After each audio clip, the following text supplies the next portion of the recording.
buenos días, tengan todos ustedes amigos que nos acompañan en este su programa Haciendo Historia en tu Comunidad, que se transmite cada viernes a las 8 horas de la mañana.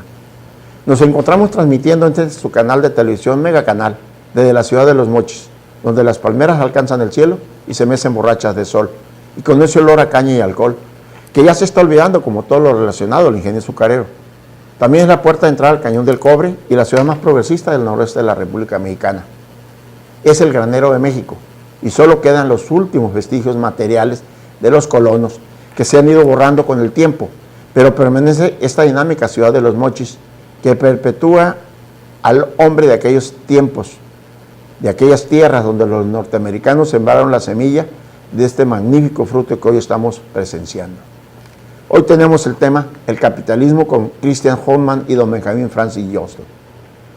La base para un importante y dinámico desarrollo de la actividad empresarial es una especie del noroeste de México. Se establecieron en la segunda mitad del siglo XIX. El espacio es el ubicado en el Valle del Río Fuerte, el tiempo transcurrido en particular de 1880 a 1900.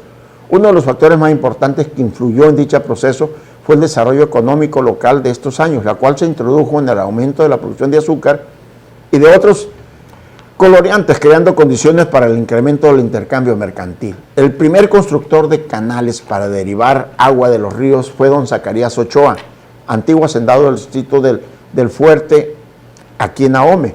Entre 1880 y 1884 hizo un canal para llevar agua del río Fuerte para regar sus tierras, destinando el cultivo de la caña de azúcar a diversas hortalizas. Ochoa, propietario de la fábrica de azúcar El Águila, junto con don Francisco Rante y Sarmiento, dueño del Trapiche y La Constancia, fueron los pioneros de la producción de azúcar en la región norte del estado de Sinaloa. Era el feudalismo en todo su apogeo. El Valle del Río Fuerte fue un importante escenario donde consiguieron los intereses expansivos de la economía norteamericana, representada por Albert Kinsey Owen, entre otros con los intereses promovidos por la política económica del régimen porfirista. Llegaron y se establecieron en la zona un conjunto de inmigrantes y aventureros en busca de negocios, coincidiendo con lo que podríamos analizar hipotéticamente como un proceso protoindustrializador, cuya base fue el aumento del número de trapiches y establecimientos para producir azúcar para su mercado, que crecía tanto local como regional. Aunque los norteamericanos prefirieron invertir en otros campos económicos, en el caso del norte de este estado, ante la expansión del mercado estadounidense para productos agrícolas, se interesaron en la producción azucarera y cultivo de hortalizas. En 1889 se inició una nueva etapa de la vida de los colonos, con la llegada de Christian Holman, un próspero industrial de Kansas City que se mostró interesado en la reforma social. La presencia de Holman dio un mayor impulso a las colonias. Se realizaron obras de irrigación y se crearon industrias adaptables al medio. La posición prevaleciente en los altos círculos políticos y empresariales de los Estados Unidos quedó reflejada en la frase pronunciada por el representante diplomático en La Paz, Baja California, David Turner: el mundo se mueve y México debe moverse con él, que se quite si no quiere que se le pase por encima. La llegada de este tipo de diferentes colonos procedentes de Kansas empezaron a exhibir las diferencias que pueden surgir cuando la manera de hacer negocios es diferente, cuando la utopía empresarial es excluyente.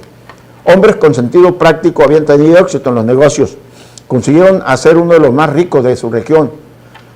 Habían demostrado tener habilidad en la organización y administración de empresas que pensaban poner en práctica en los negocios que acababan de emprender. Este nuevo grupo de colonos se inspiraba también en un espíritu diferente al espíritu del capitalismo.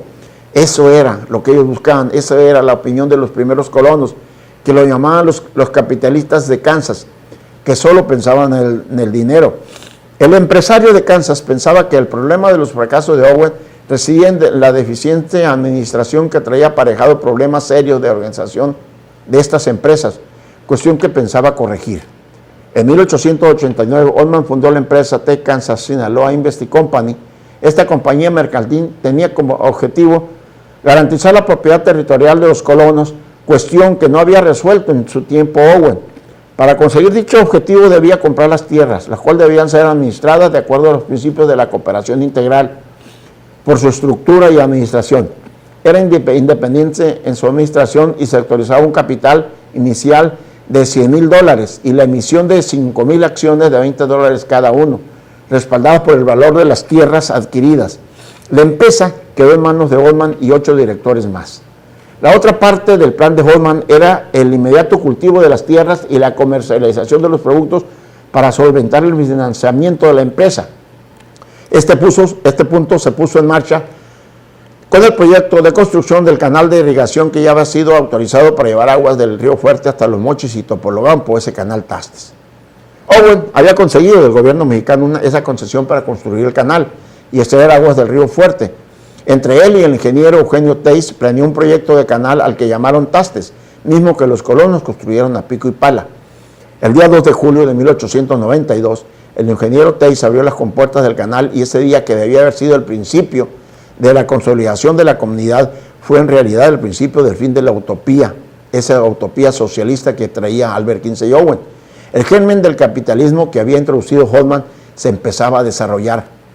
El grupo que llegó con él planteó el problema de la propiedad individual de las tierras y exigía la revisión del programa de Integral Corporation. Owen se opuso terminantemente a sus partidarios y se agruparon en la parte baja del canal.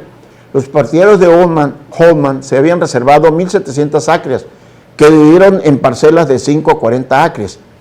Los partidarios se llamaban los santos, los de Albert Kinsey Owen, que creían en el socialismo utópico, y los kicker, o los pateadores de Goldman, que creían en el capitalismo en todo su apogeo. La dificultad entre los grupos se agravaban cuando se dio la polémica de quién debería de administrar las aguas del canal y las cuotas que deberían de pagar cada grupo. Las dificultades de la colonia trascendió al mundo y el millonario suizo Michael Freeman propuso una reunión en Nueva York para lograr este entendimiento. Owen insistió en mantener el control de las tierras y el agua, puesto que él era el concesionario. Ante su intransigencia, Goldman decidió abandonar la colonia, vendió sus acciones y no volvió a ocuparse de ellas. Mientras tanto, problemas iban y problemas venían, se sumaban a los que ya existían. El canal había sido construido defectuosamente, el agua no fluía por las compuertas, por lo que se tuvo que instalar una bomba. La situación se completaba con los colonos que no soportaban dicha presión. Un canal de irrigación de más de 3 leguas de largo, cuyo costo fue de $200,000, llevaba agua del río Fuerte a fecundar terrenos antes desiertos y cubiertos con siembra de maíz, trigo, frijol, papa, hortalizas y árboles frutales. Un nuevo percance les ocurrió a los colonos en 1893. Habiendo instalado un aserradero, decidieron construir sus casas al estilo norteamericano, por lo que decidieron transportar 1,075 troncos de la sierra a través de los corrientes del río Fuerte. Pero estos no pudieron ser controlados y fueron a parar a las aguas del Golfo de California. Además de estos problemas, las pugnas entre los kickers y los santos se estaban agravando a cada rato. Una última calamidad se dio sobre los colonos. Cuando habían entregado a Owen el dinero para que pagara al gobierno mexicano las tierras ocupadas, tenía una urgencia de dinero para la construcción del ferrocarril, no hizo el pago correspectivo. Y como no lo había pagado, el gobierno se lo adjudicó a Benjamin Francis Johnston, quien fue, en última instancia, quien al poco tiempo acabó y se benefició con esa utopía socialista. Entraba con toda la fuerza el capitalismo.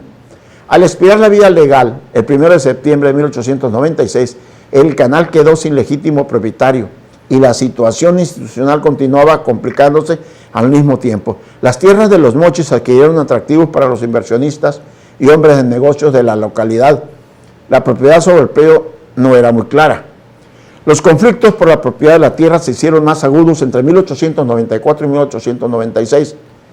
Es indudable que los primeros promotores de la modernización y desarrollo de la región fueron los cerca de 1,245 colonos que aproximadamente 10 años invirtieron y trabajaron en la región, apoyado financieramente aproximadamente 5,000 suscriptores de sus empresas, todo de extracción humilde.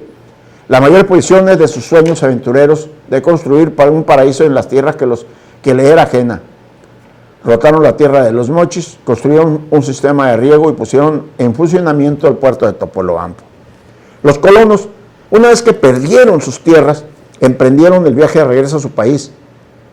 Algunos de ellos se quedaron en estas tierras, adaptándose a la forma de vida de los mexicanos y dando origen a muchas familias que hoy en día poblan esta región y tienen ese apellido. El geólogo Edward Daniels explicó que alguna vez la razón del fracaso de la utopía, la dificultad central de la colonia socialista en Topolobampo, consistía en que ahí había demasiados intelectuales y muchos planeadores y muy pocos trabajadores. Owen fue el último de su estirpe. Su experimento murió con él, heredando a las nuevas generaciones la elección objetiva de su fracaso. Con él de Topolobampo se cerraba el ciclo de la utopía montada por el socialismo cristiano y se entraba plenamente en el siglo del materialismo y del socialismo científico. Los objetivos iniciados de la colonización del Valle del Fuerte fueron los de abrir tierras a la agricultura, construir un ferrocarril transcontinental que uniera las costas atlánticas norteamericanas con el Pacífico y la apertura de un puerto comercial, aunque el proyecto fracasó, pues ni el ferrocarril ni el puerto se concluyeron como debe hacer el trabajo de los colonos, heredó condiciones para el crecimiento agrícola que transformó a toda esta región en pocos años.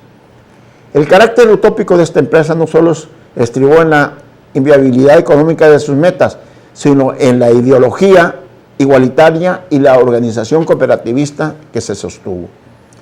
No solo buscaban la eficiencia productiva con la colonización del valle, sino la distribución equitativa de los frutos de trabajo, un proyecto cultural, educativo, integral, en fin, una propuesta social que se inscribía en las corrientes del socialismo utópico. Los colonos socialistas dejan una herencia importante en la región, una cultura de trabajo, una incipiente infraestructura agrícola, el acondicionamiento del puerto de Topolobampo, pero sobre todo una ilusión de grandeza en los norteños del estado de Sinaloa, que un siglo después desenterraron la utopía y convirtieron el Valle del Fuerte en una zona agrícola más productiva del país. Sí, en 1881 el precio de la hectárea era de $18, en 1903 se vendía a $123. Desde su llegada a la región, Johnston mostró su disposición para los negocios, que tomó por sorpresa a los hacendados que lo acogieron sin reserva, inclusive le proporcionaron los primeros recursos para iniciar sus actividades económicas. Así que a partir de 1890 se dedicó a convencer a Zacarías Ochoa para que se asociara con él y otros dos norteamericanos en la aventura de construir un ingenio azucarero, mucho más moderno que el trapiche que él tenía en el Águila, en el cual había venido produciendo dulce el hacendado del Fuerte. En una década se convirtió en el hombre de negocios más importante de la región, creando varias compañías, y el ingenio El Águila había pasado a ser propiedad, convirtiéndose en el más importante de la zona. Para 1900, este ingenio, que ahora pertenecía a la Sinaloa Sugar Company, había traído el capital norteamericano procedente de Chicago y estaba evaluado en $1 millón. Todos los empresarios regionales que entraron a tratos con él fueron arruinados. Tal fue la situación a la que atravesó don Zacarías Ochoa, don Francisco Ranti Sarmiento, don Manuel Borboa. También tuvo dificultades con don José María Cázares, Erasto Luque y Juan Will.